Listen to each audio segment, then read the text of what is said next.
This is Loyalty-Based Sales Strategies with Jen Suzuki, exclusively on CBT News. Hi, I'm Jen Suzuki with Loyalty-Based Sales Strategies here at CBT News, and I'm excited to try something new today. I always feel like we have to challenge our thinking, challenge our business strategies, challenge our own talents and skills. Well, I'm doing that right now. This is something I've never done before. I'm doing a live interview here at CBT with my friend, my colleague, Nick Jones, Newport Automotive Group. They've got Lamborghini, Bugatti, McLaren. Welcome, Nick. Thanks, Jen. Thanks for having me on. So I was just there at the end of the year. You know, we're talking about refining sales processes. We're really trying to tighten up, going into the new year, reset, reevaluate current processes and say, all right, we got a 2.0, we got to level up. And so I was in your store working with your team on, just looking at better, more relevant strategies. And I think that a lot of times, we constantly get hit. We're always getting thrown blows in the face, in the automotive industry. And we're always like, what's going to happen next? And so we always are looking to pivot and adapt. And tell me what's kind of going on with your market right now, and what are some of the challenges that you're facing? Yeah, as you know, the automotive business is not scripted. Every day is different. And for us, big things changed here in Southern California at the beginning of January. We had some devastating wildfires that happened around the Los Angeles area and also down in the San Diego area. And so that's really kind of surrounded us with a lot of challenges for clients that are affected by that. And so we've been trying to do the best we can to help adapt and help those clients out, whether it's reaching out to them to collect vehicles and offer them private storage here at our dealership while they're doing what they need to do to take care of their families. But then also for us, it's we have seen that traffic has been a little light this month. And whether it's because it's a new year, whether it's a new administration, or whether it's because of the fires, I don't know. Sometimes it's just the weather. But we're just trying to pivot. And you and I talked about this in December with the sales team here. Is just if what we're doing isn't working, then we need to pivot. We have to change. Yes. Right. And a lot of times people will say to me, we have to go back to the way it used to be, prior to COVID. And I always say to people, why would you want to do that? The entire world has changed. Everything is shifted. So now is a great time to rethink sales processes, rethink the norm, what you want that to be like going forward, rethink the market changes, rethink the customer experience. And so we do tend to get our fair share of challenges.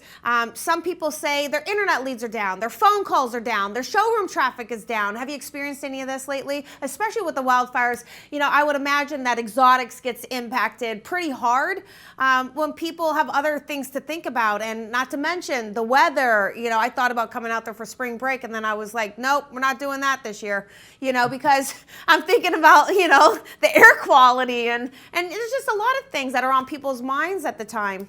Right now, what are you experiencing? Yeah, absolutely. So for us in the exotic car world, our vehicles are not something that usually a client absolutely has to purchase in order to go to work or to go to school or to go to the grocery store. So, our vehicles are sometimes more of an impulse buy, or sometimes more of like a reward for them.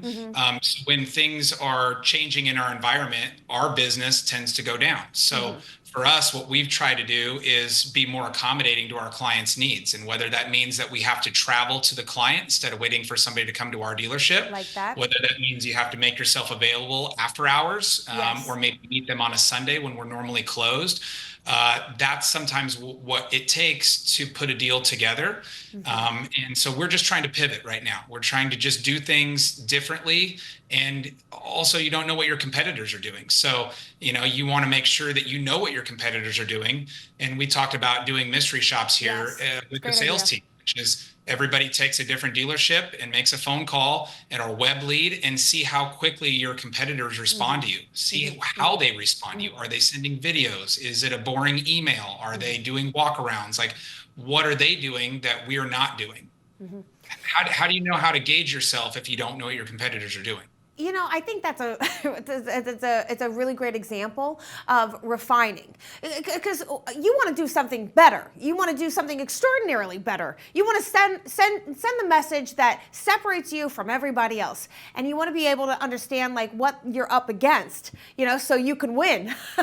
And so it makes a lot of sense to have your salespeople shop your competitors. How do you go about that? You figure out the sales process, and then what are you thinking about in your mind that really elevates your sales process, that you feel like, okay, these are the things I'm looking out for that are going to help us really land the messages that we're putting out there. If we're chasing a lot of people and they're not having a strong interest right now, what can we do to maintain the connections, the personalized approaches, the tailored experiences, and how do we really make ourselves stand apart from the competitors if that customer is in market and talking to somebody else? What are you looking for? Well, I mean, first and foremost, I think it's very important to constantly be training your sales team.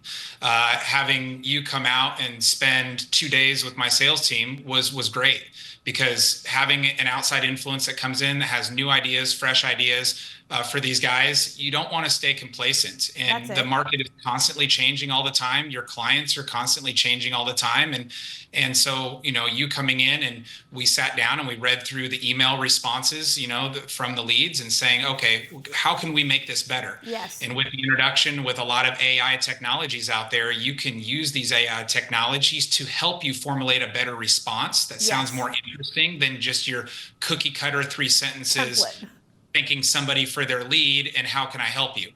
So I've already seen some of my sales guys have changed that strategy over the last 30 days, and they're using a lot more AI, which I know that you really encourage. And so we've seen that, if you look at one sales guy that's using it and another guy that's not, and it's working, then we try and share that information with each other and say, hey, this is what's working for me. Maybe you should try this. Okay. And then holding the sales guys accountable. If you look, and your sales guy over the last week has received 30 leads, and out of the 30 leads, you look and he's only sent 4 videos. Right. Okay, so what did the other 26 people? Why did they not get a video? And it doesn't have to be a 30-minute walk around. It could simply be a 10, 15-second introductory video. It just says, "Hi, I'm Nick.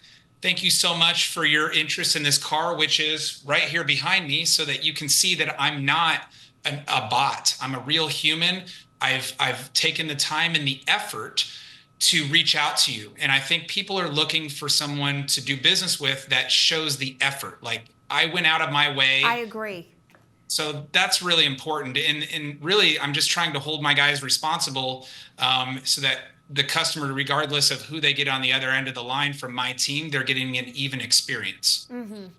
Yeah, actually, I'm really glad that you touched on some of these things that, look, we know they work. It's not only just engagement. It's about ensuring that people see your character, that you care. It's about taking a sales process and elevating so it's really high level. And people think, oh, videos, it's been around for a long time. Yeah, we know it works, but how come nobody's doing it? And if we are doing it, are we doing it consistently? And I think that that's a really great point to look for in the sales process that separates you apart from everybody else. And they're quick messages. They don't always have to be a vehicle walk around. It could be about what we do for customers, or that we would be willing to bring it out to you, or hey, we appreciate your loyalty. Some programs just were released. I wanted to make you aware of them. It could be informative, educational. It could be a whole lot of things. But you also mentioned leveraging ChatGPT, and I don't want that to fall by the wayside, because for me, this is how you can craft better messages that are much more tailored and humanized based on the input that you put into it. So for example, you probably tell me about Bugatti. Give me a fun stat on Bugatti ownership. Well, Bugatti ownership is quite different. The average Bugatti owner usually has 2 or 3 Bugattis in their garage. Okay, that's wild. Stop there. 2 to 3. Okay, the average. I mean, it's not like this is a cheap car. Okay, we're talking millions of dollars. They don't have one. They have 3. Okay. Right. So here's the thing.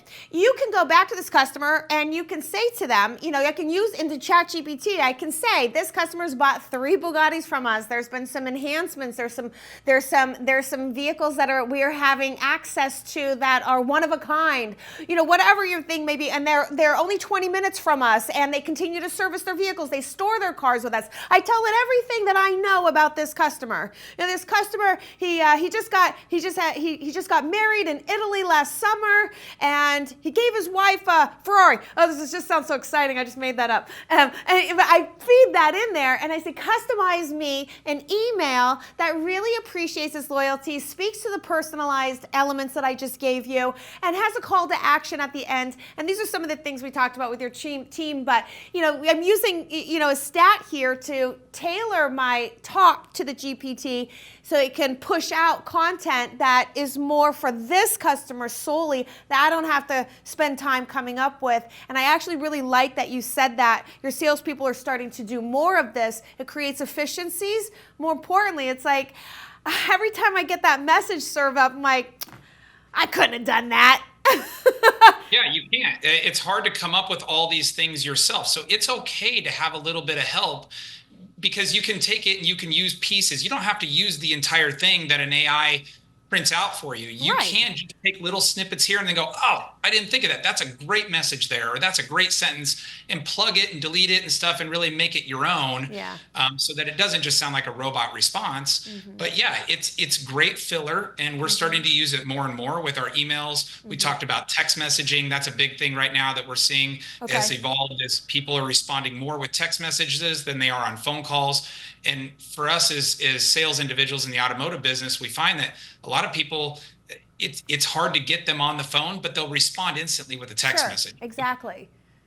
I'm the type of person, I grew up in the automotive industry, that I like to have somebody in front of me. I like to have somebody on the phone at all times, but I'm finding more and more that people like to communicate through text messaging. So do like what you and I talked about with the team here, is do little funny emojis and little GIFs and things like that that capture somebody's attention, and then they remember you.